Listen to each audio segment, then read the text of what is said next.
Welcome again to Wilson's Fine Woodworking. You've just been out and bought a brand new fancy blade for your bandsaw. It's hardened and you spent at least $35 for it, because if you buy a good blade, you won't be disappointed and it will track properly. One of the problems is how to get the darn thing uncoiled without hurting yourself. It usually comes coiled up on a piece of cardboard with a laminated piece of plastic over it. So, like everyone else, you set that cardboard down on your workbench and you cut around it with a utility knife. You gently peel off the plastic. Now what do I do without hurting myself? I got to get it uncoiled. Some people take it outside and throw it on the lawn. That way they don't dull the blade. And you can do that. You can do it in your shop if you're careful.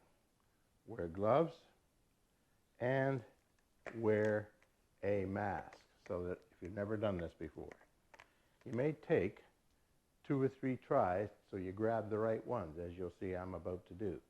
I've got one that's been previously uncoiled on the floor here in front of me.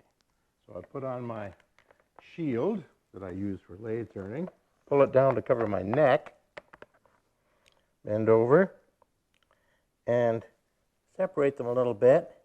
Put your foot on the outer one and grab 2 others, palms down. And as you start to come up, if it doesn't go in the shape that I'm going right now, you've grabbed the wrong order. Okay, you see how that comes? It comes out like a U shape like that. That's the way.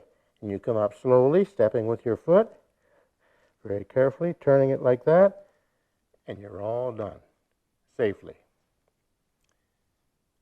To close it, let's say you're switching blades, step on it again.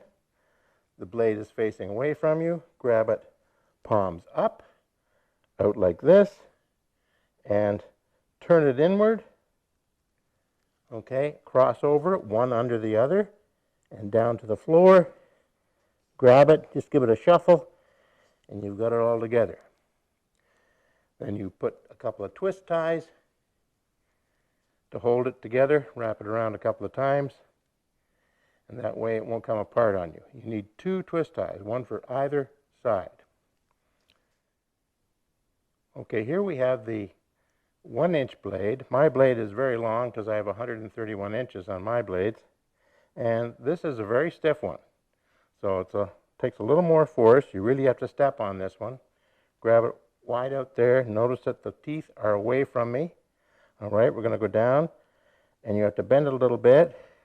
Takes a little more strength. Curl it in. You see the U happening.